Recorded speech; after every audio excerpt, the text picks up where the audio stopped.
Estimados alumnos, bueno, vamos a continuar con la clase anterior, en donde hacíamos referencia a los métodos de separación y fraccionamiento de fase, en donde habíamos hecho un ejemplo general.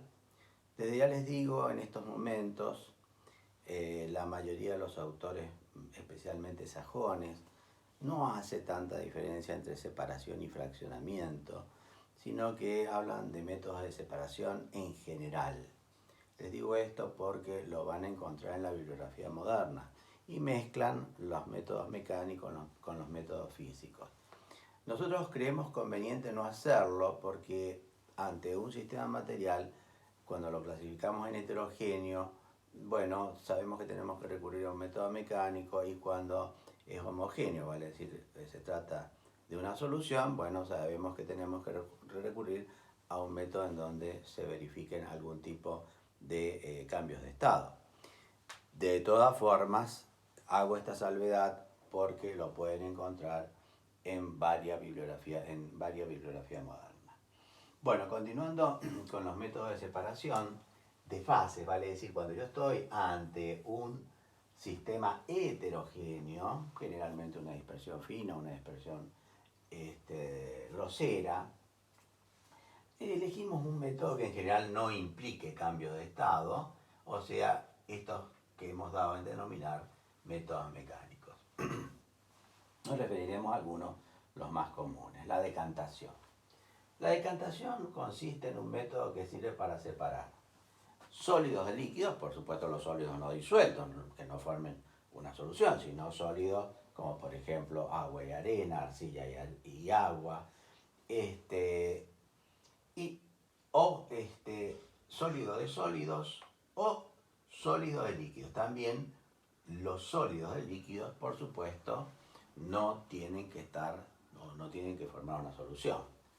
Por ejemplo, si yo tengo un sistema en el cual hay aceite y agua, que nosotros sabemos que no forman una solución porque no son miscibles, miscibles quiere decir que forman solución, al no ser miscibles pueden formar o una dispersión grosera, ver bien las gotas de aceite o el límite entre el aceite y el agua, o si eso se bate en forma sucesiva, podemos llegar a desaparecer las gotas porque se tornan tan pequeñas que desaparecen a la vista del ser humano, pero y toma un aspecto homogéneo de características lechosas, blanquecinas, pero cuando lo observamos al microscopio óptico, ahí vemos los goterones de aceite dispersos en el agua. Estamos en este método que se fundamenta en que la fase más densa, la que más pesa, se va a ir al fondo, va a ser más atraída por la tierra y en consecuencia se va a ir al fondo del recipiente. Mientras que la menos densa va a quedar arriba, va a quedar en lo que se llama sobrenadante en algún tipo de nomenclatura. Por ejemplo, si nosotros tenemos, ¿qué se usa para decantar? Se usa o un vaso de precipitación, especialmente para cuando hay líquido de líquido, un embudo, y cuando hay líquido de líquido y uno de los líquidos es muy volátil, se emplea lo que se llama ampolleta de decantación. Yo tengo que separar, por ejemplo, agua de arcilla. Esto fue un método que usamos los mendocinos y que se usó muchísimo en el mundo antes del agua corriente. Ustedes saben que el agua que viene por los ríos, especialmente por los ríos mendocinos, no es precisamente un agua muy clara, es un agua con bastante sedimento. En consecuencia, es agua, digamos, con arcilla. Entonces yo lo coloco en el vaso de precipitación, en donde en un primer momento las partículas de arcilla están dispersas en todo el volumen, pero a medida que va pasando el tiempo, estas partículas de arcilla comienzan a precipitar. Y comienzan a ubicarse en el fondo del recipiente. Esto es lo que hacían, por ejemplo, los antiguos mendocinos y decían, este agua es clara, y creían que era agua pura.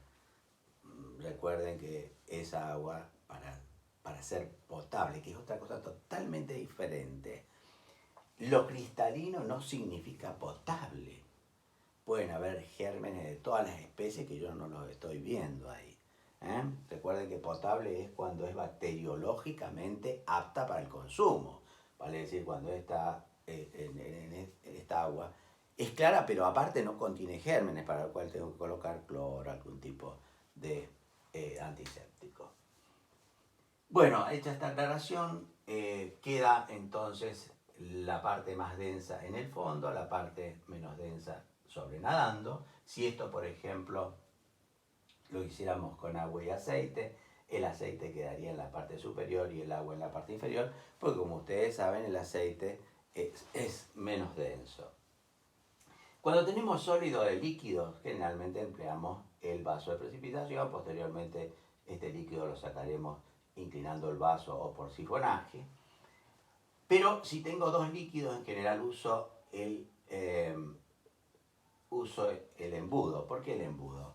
Porque al colocar los dos líquidos, el líquido más denso, supónganse el agua, se va a ir al fondo del recipiente, y si esa agua estaba mezclada con aceite, el aceite se va a ir en la parte superior. Este es lo menos denso, esto es lo más denso. En consecuencia, una vez que veo bien la superficie de interfase, dejo un tiempo y veo bien la superficie de interfase, bueno, colocaré acá un recipiente que al abrir la llave de robinete me va a recibir el agua. Va a ir bajando este límite, este límite, este límite. Cuando llegue acá, cierro la llave y queda el aceite en el embudo y en el recipiente el agua. Y en esa forma separé el agua del aceite.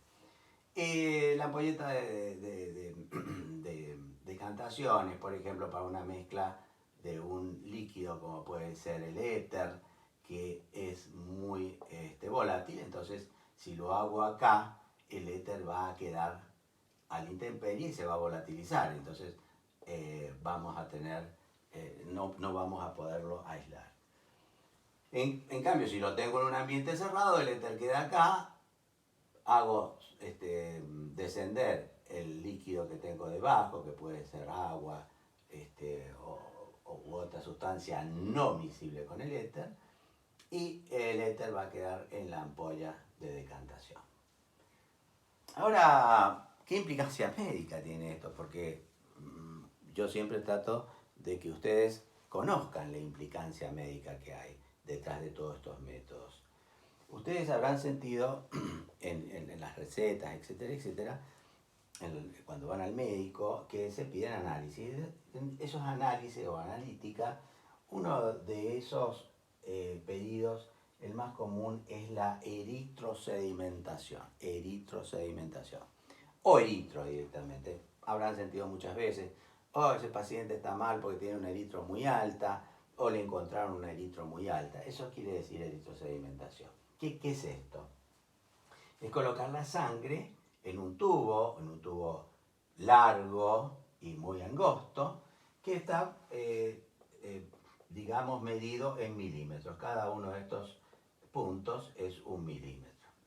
Entonces yo dejo decantar, coloco la sangre acá, dejo decantar la sangre, dejo sedimentar. Sedimentar es sinónimo a decantar, fíjense la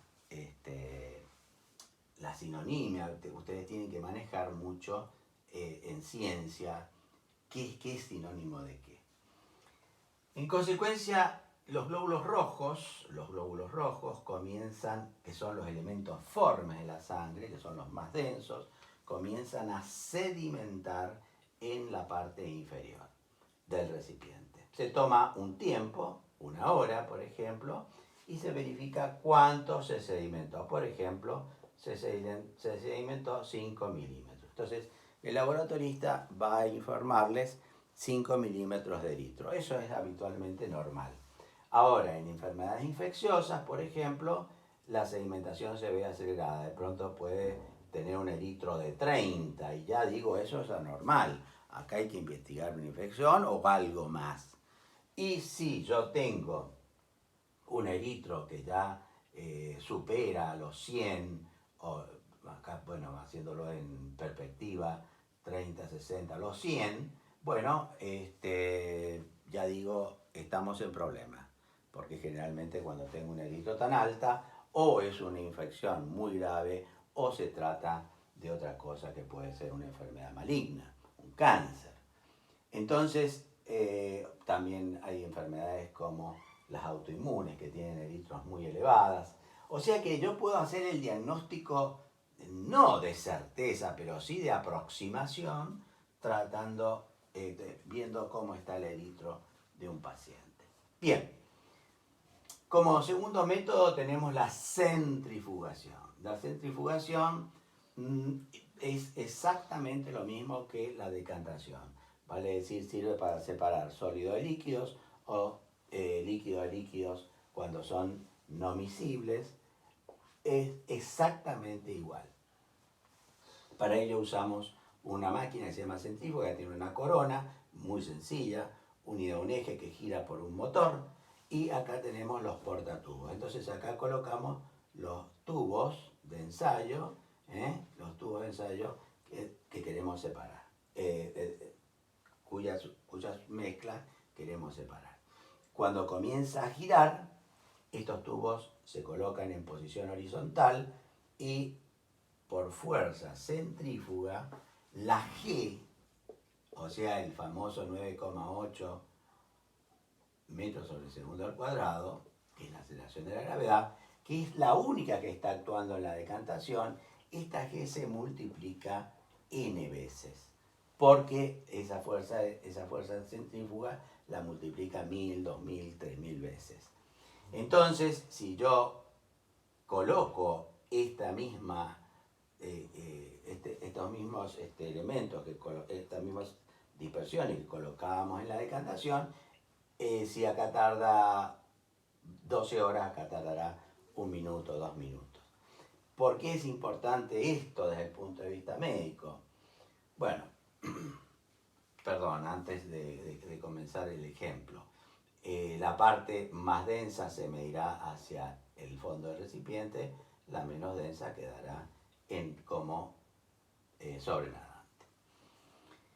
Esto se usa en medicina, se usa fundamentalmente cuando yo tengo un paciente que ha tenido un traumatismo o que ha tenido una herida o que en determinada forma, cuando yo sospecho que el paciente está perdiendo sangre y está perdiendo sangre en forma urgente, en forma rápida. Entonces yo tengo que hacer el diagnóstico en forma urgente.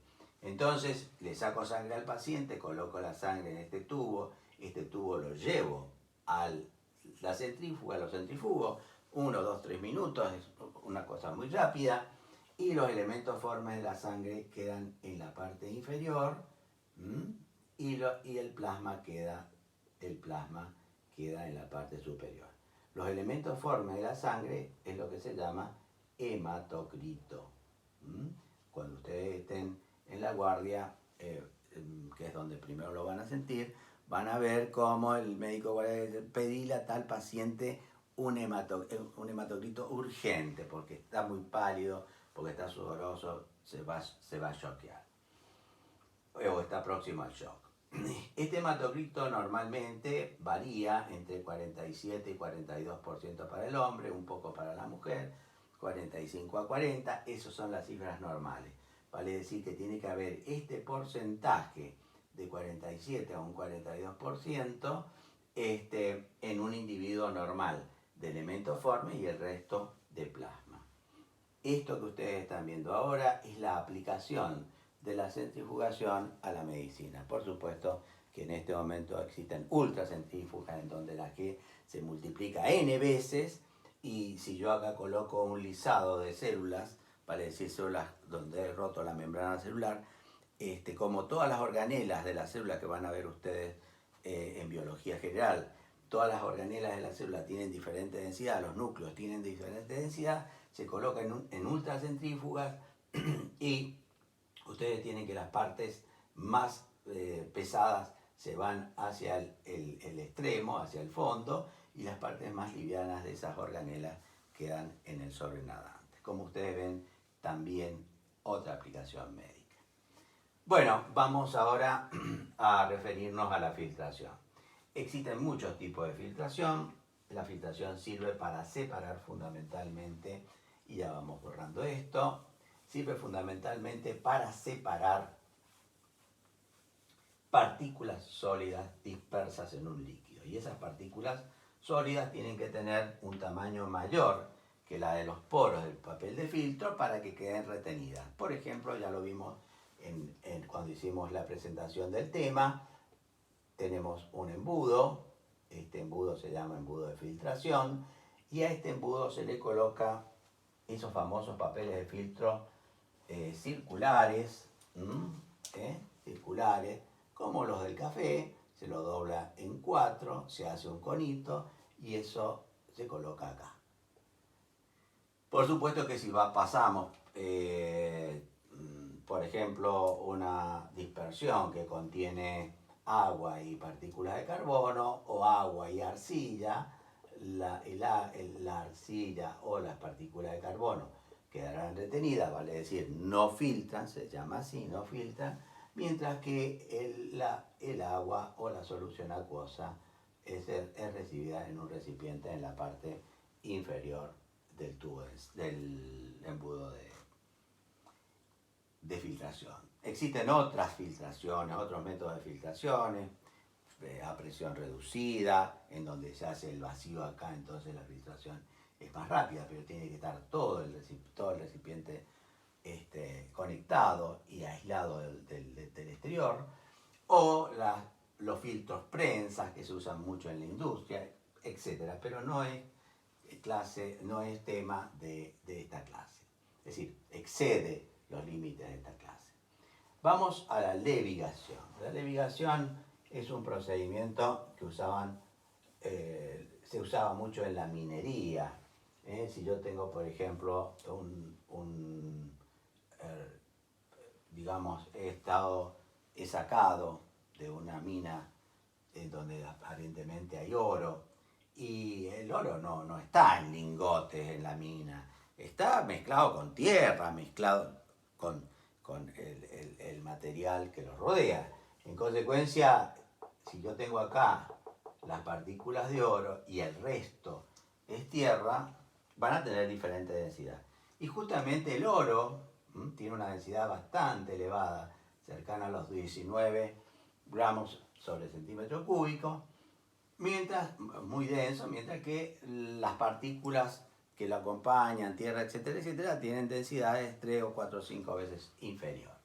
Entonces lo que hago es con unas mangueras especiales, un gran chorro de agua, y esto va a ser arrastrado. Ustedes saben que las partículas menos densas, las partículas de oro que tienen mayor densidad, van a ser menos arrastradas, mientras que la que los acompaña, que generalmente son la tierra, los silicatos, etcétera, etcétera, al tener menos densidad, van a ser más arrastradas y van a quedar acá. Esto es lo que habitualmente se llama ganga. Esto es valioso, esto no es valioso. En consecuencia, de ahí viene el dicho, comprarlo es muy barato porque es una ganga. De ahí viene el término. Todo tiene su porqué, como ustedes ven. Bueno, o sea que la levigación sería para separar sólidos de sólidos que tienen diferentes densidades. La levigación, la tamización, punto que sigue, por supuesto que corresponde a una red o tamiz, o enrejado, en el cual si yo tengo que separar, por ejemplo, partículas que tienen este tamaño y partículas que tienen este otro tamaño, arena fina, arena gruesa, bueno, por supuesto, colocaré un tamiz cuyo poro retenga la partícula grande y deje pasar la partícula pequeña. También en la industria se usa mucho esto para separar, por ejemplo, granitos que componen la harina, entonces se usan redes cada vez más finas y tendremos la harina 3,0, la harina 4,0, la harina 5,0, así sucesivamente. Bueno, pero esto es más que todo usado en la industria. ¿Qué es la tría? La tría, esto es muy interesante. La tría es algo muy sencillo. En un recipiente yo tengo cristales de color rojo y son circulares, y cristales cúbicos y son verdes. Entonces, con una pinza, yo saco los rojos y dejo los verdes. Entonces estoy separando y los rojos los colocaré en otro recipiente. Muchas veces, aparte de colocar, de trabajar a ojos, a simple vista, se puede trabajar incluso con una lupa. Por ejemplo, es histórico que Pasteur logró, ya vamos a ver más adelante en la parte de isomería óptica, el ácido tartárico tiene dos isómeros, uno levógiro, dos isómeros activos, ópticamente activos, el tetrógiro y el levógiro, y tienen diferentes formas. Entonces Pasteur fue el primero que con mucha paciencia y con la ayuda de una lupa separó los cristales levógiros de los dectrógiros, o sea, los dos isómeros, y creó una solución dectrógira y una solución levógira. Realmente un mérito, fue el primero en hacerlo y con elementos realmente muy muy primitivos. Chicos, nos queda el magnetismo y la flotación. Por supuesto, el magnetismo lo utilizaremos para separar una mezcla o una dispersión en donde hay sustancias ferromagnéticas y otras que no lo son. Ejemplo, muy rápidamente, hierro mezclado con azufre. Coloco el material, generalmente el imán, lo paseo por la mezcla, ahí quedará adherido el hierro y por supuesto el azufre quedará en el resto del recipiente. Flotación. Flotación es para aquellas mezclas, para aquellas dispersiones en las cuales hayan partículas que floten de otras que no lo hagan. Por ejemplo,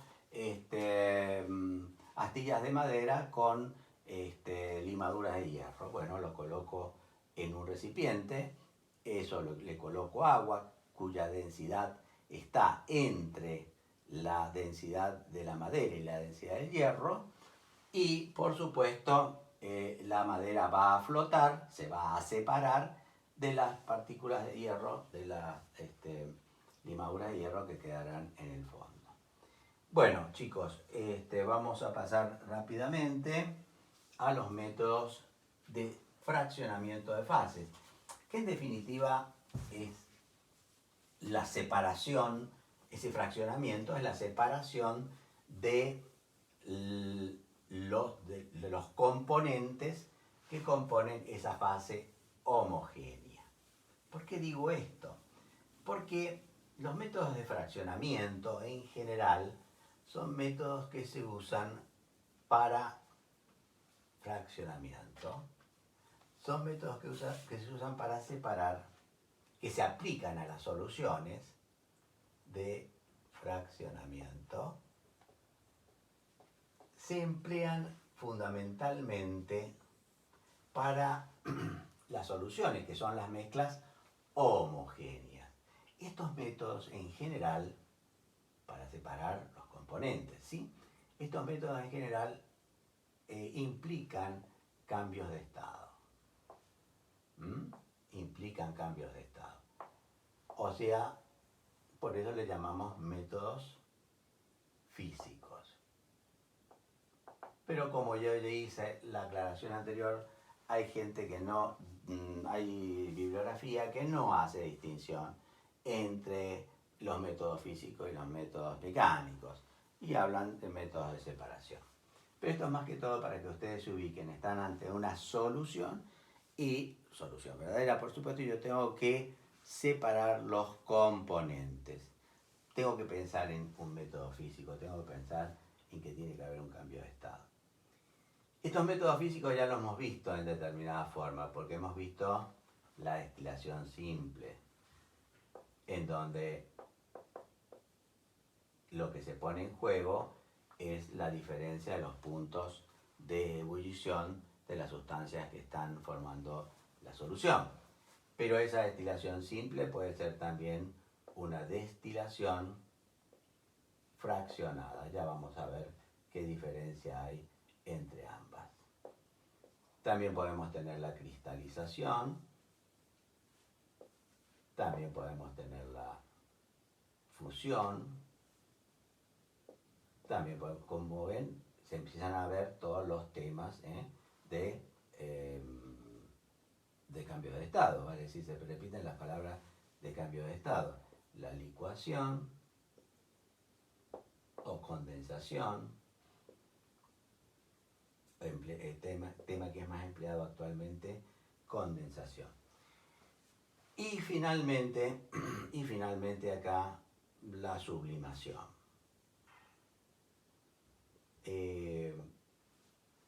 Destilación simple ya la vimos anteriormente, sirve para separar sólidos de líquidos, pero sólidos que están en solución en el líquido, como por ejemplo cualquier sal que esté en solución en agua. ¿Cómo hago para separarla? Bueno, ya vimos en la clase anterior que disponíamos de un balón de destilación. Este balón de destilación con una fuente de calor abajo, acá colocábamos la solución a separar y acá teníamos el refrigerante. En el refrigerante, que era a serpentina, entraba agua por acá, salía agua por acá. Esta es una camisa que va rodeando la serpentina, ¿no es cierto? Y este refrigerante que es a serpentina se llama refrigerante de Liebig. Esto se conecta directamente con el recipiente. Ya se acuerdan que teníamos el tubo acodado de vidrio y acá colocábamos la solución, por ejemplo, de cloruro de sodio en agua. Esta solución jamás la podemos separar. Las soluciones no se separan por decantación. El cloruro de sodio con el agua permanece en solución añares. Si no, el ejemplo clásico del agua del mar. Si hubiera decantación, o si lo pudiera separar por decantación, tendría todo la sal en el fondo del océano y todo el agua destilada, o por lo menos el agua en la parte superior. O sea que las soluciones no las puedo separar por decantación. Entonces aprovecho que tienen diferentes puntos de ebullición. El agua, punto de ebullición 100 grados. El cloruro de sodio recién funde a los 1110 grados. O sea que los puntos de ebullición están sumamente separados. Siempre pensar en una destilación simple. Caliento el recipiente, llegan a los 100 grados, el agua comienza a hervir y le dice al cloruro de sodio, mirá, yo a los 100 grados yo ya soy gaseoso, y el cloruro de sodio dice, mirá, yo a los 100 grados todavía estoy en el estado sólido y bien sólido. En consecuencia, el agua le dice, bueno, yo me voy, y se va como vapor de agua y se condensa en el refrigerante Liebig y cae como agua destilada. Este es el famoso agua destilada, que por supuesto si se hace una bidestilación, una tridestilación, queda cada vez más pura, pero es realmente el agua pura. Cuando yo hablo de agua pura, hablo de agua destilada. Chicos, esta es el mejor ejemplo de que el cloruro de sodio y el agua no reaccionaron entre sí. Los componentes de una solución no forman una sustancia pura, son total y absolutamente independientes, uno está al lado del otro. Y cuando yo lo someto a la acción del calor, y llega a su punto de ebullición, se separa del otro sin ningún tipo de problema. Ahora, ¿qué pasa cuando yo tengo una mezcla, una mezcla homogénea de dos líquidos que son miscibles? Ojo, que son miscibles, que se mezclan, así como puede ser una solución alcohólica. Vuelvo a repetir conceptos. Si yo tengo aceite y agua, nunca van a formar una solución, porque son líquidos no miscibles. Uno es apolar y el otro es polar.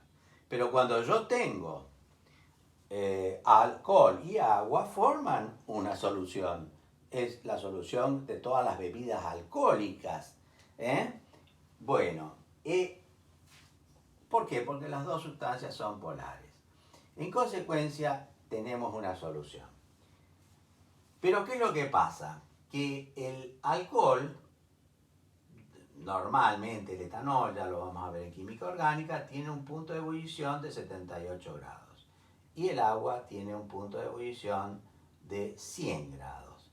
O sea, los puntos de ebullición están muy cercanos entre sí. Entonces, al hervir esto, los vapores del agua arrastran a los vapores del alcohol y los del alcohol a los del agua y no se pueden separar. Para ello coloco entre el balón de destilación y el refrigerante lo que se llama columna fraccionadora o deflegmadora. Reciben varios nombres, pero para ustedes fraccionadora le da una idea más de fracción. Entonces esta columna, hay varios modelos. En el folleto tienen el modelo de Lebel y Leninger. Nosotros acá hemos puesto, creo que es más docente, vamos a colocar una columna fraccionadora a platillos. A platillos. ¿Qué significa esto?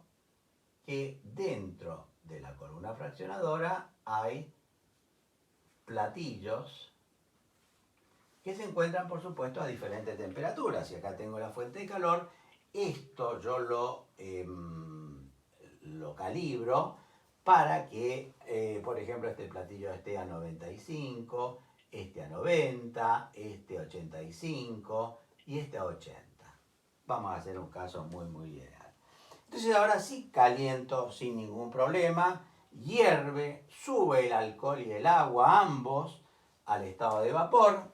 Pero cuando llegan al primer platillo, chocan contra el primer platillo, me encuentro con que los vapores acá de agua dicen, ojo, yo tengo punto de ebullición 100 grados y esto está más frío.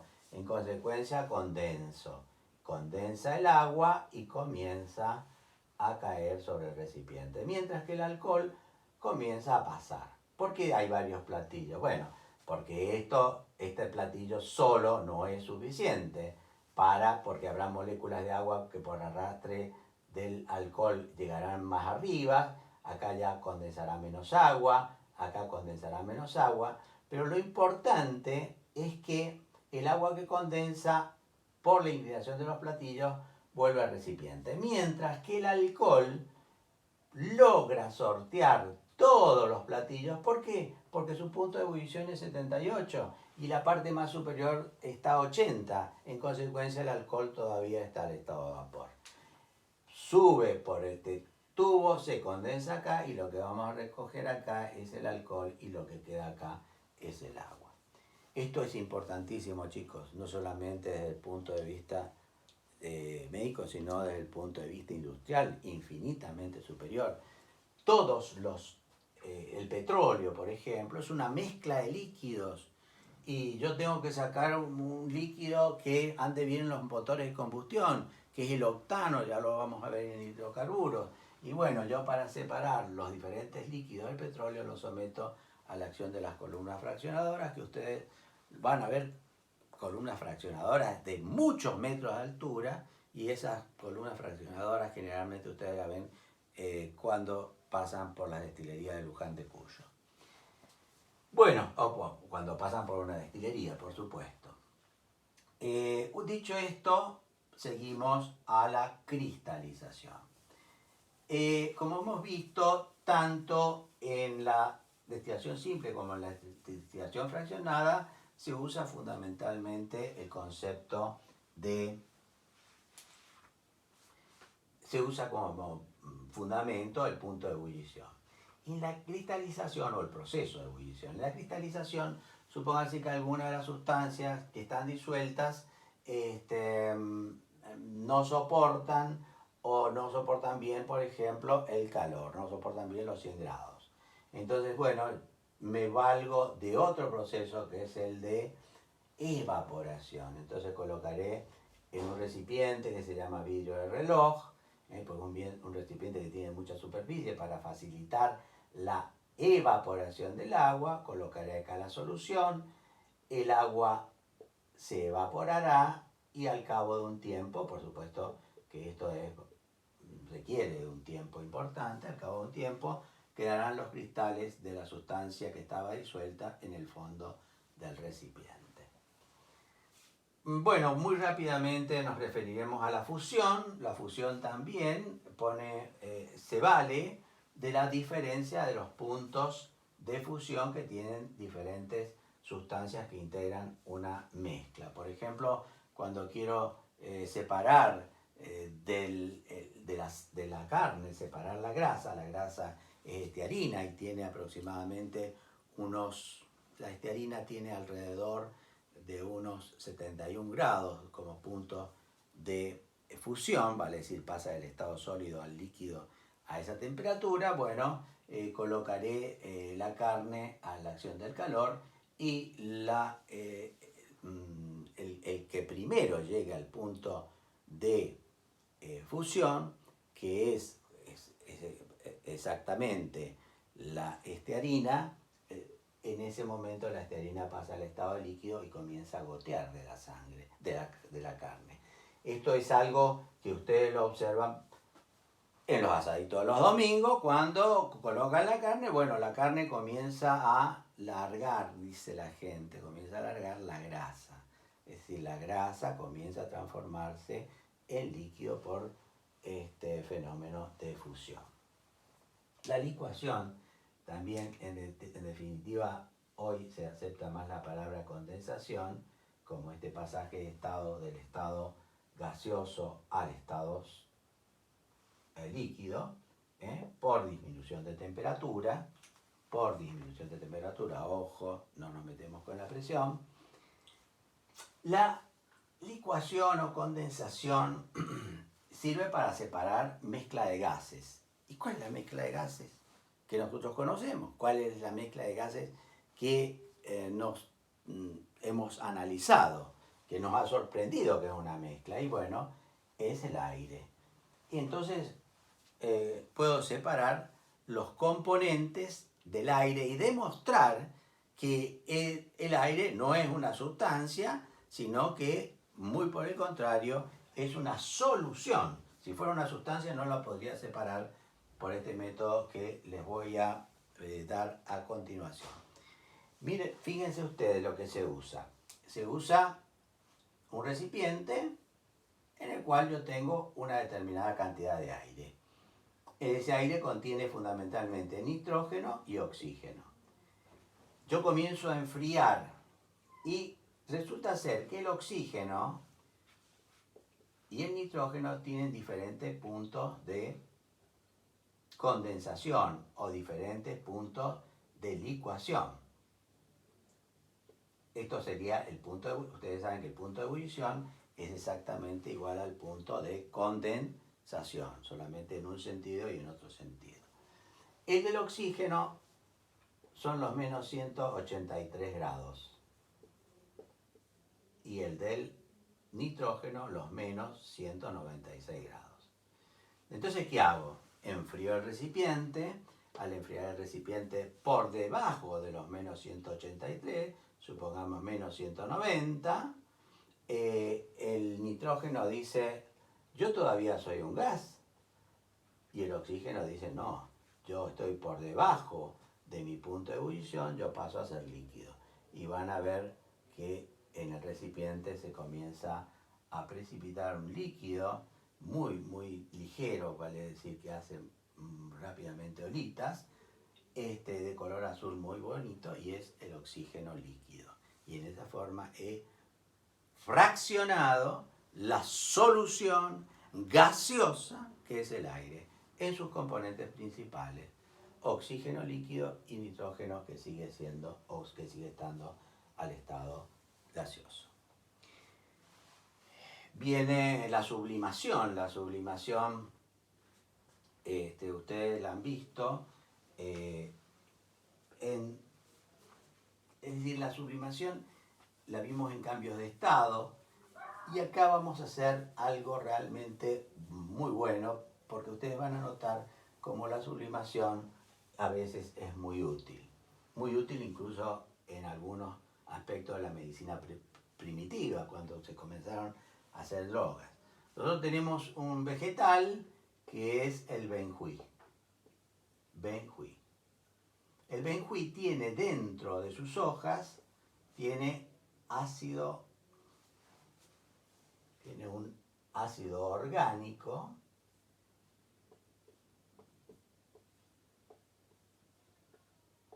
que se llama ácido benzoico, pero está dentro.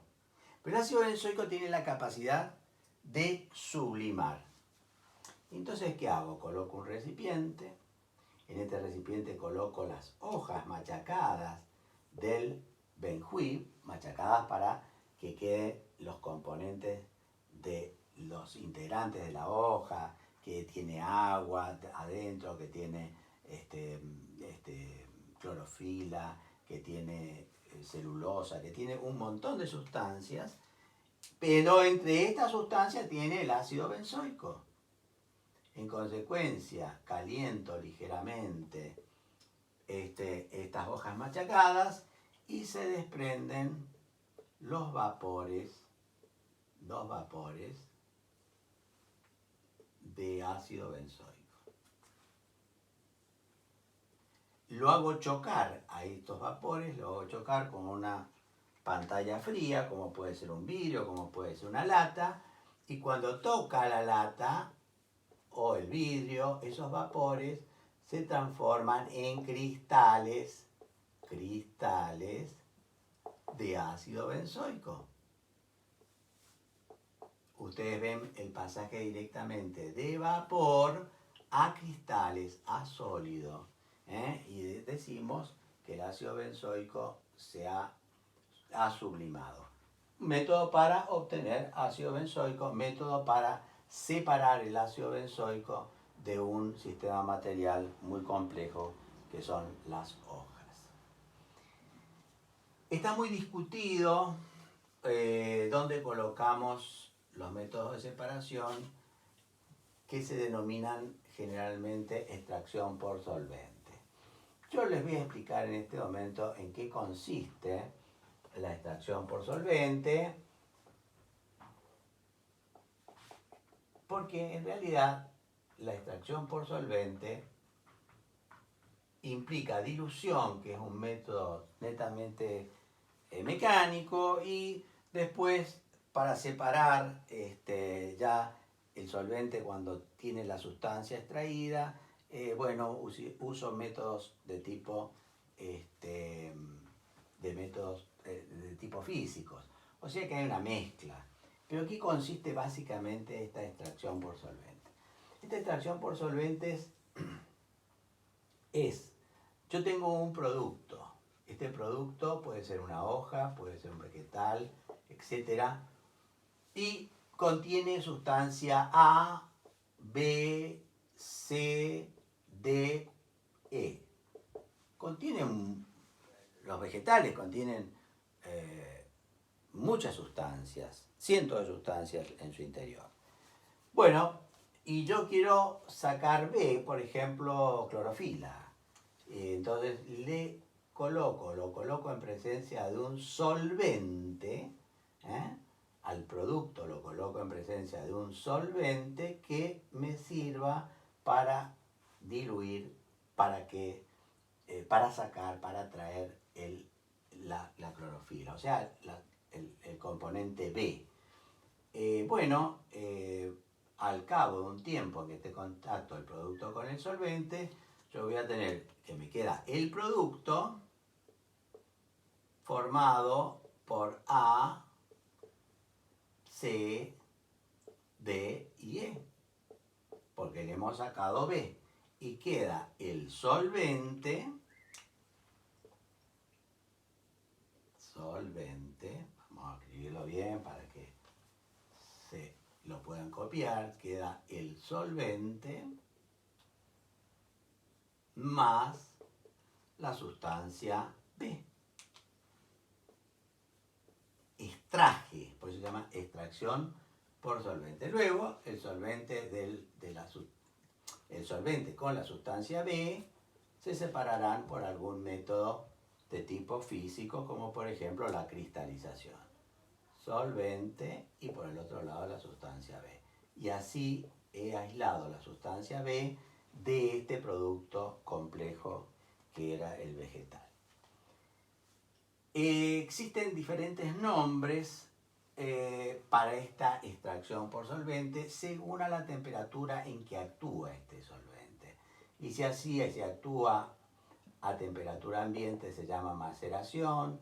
Si actúa a una temperatura comprendida entre el ambiente y la temperatura de ebullición del solvente se llama digestión. Por ejemplo, en el caso del agua, si se hace una digestión con agua a 70 grados, está entre la temperatura ambiente y el punto de ebullición. Luego tenemos la infusión, la conocemos porque todos los días hacemos té, que es al sistema material colocarle el solvente, que en este caso es agua, a la temperatura de ebullición. Ojo, tengo el producto y le coloco el agua a la temperatura de ebullición, a los 100 grados. Eso es infusión. Diferente a decocción o cocción, es lo mismo, en donde yo mantengo el producto con el solvente a la temperatura de ebullición del solvente. Estoy, por ejemplo, cuando estoy cociendo determinados elementos, estoy haciendo una decocción. Por ejemplo, si estoy con remolacha, cociendo remolacha o beteraba, como se dice acá en Mendoza, bueno, lo que estoy extrayendo es, por ejemplo, va a salir un líquido de color rojo, que son los pigmentos colorados que tiene la remolacha. Después tenemos dos términos que un poco ponderan estos cuatro submétodos, y es la lixiviación. La lixiviación no es otra cosa que hacer pasar el solvente sobre el producto varias veces, pero a una temperatura inferior a la temperatura de ebullición del solvente. Y después tenemos la extracción propiamente dicha, y la extracción propiamente dicha es hacer pasar también el solvente sobre el producto varias veces, pero a la temperatura de ebullición del solvente. Acá es temperatura inferior a la ebullición, acá es temperatura de ebullición. Para ello hay un aparato que se llama aparato de Szöklet y que lo tienen en el folleto, como es el diagrama. Pero no interesa mucho el mecanismo íntimo, sino más que todo los conceptos. Chicos, con esto terminamos y nos veremos en la próxima. Muy agradecido por la atención.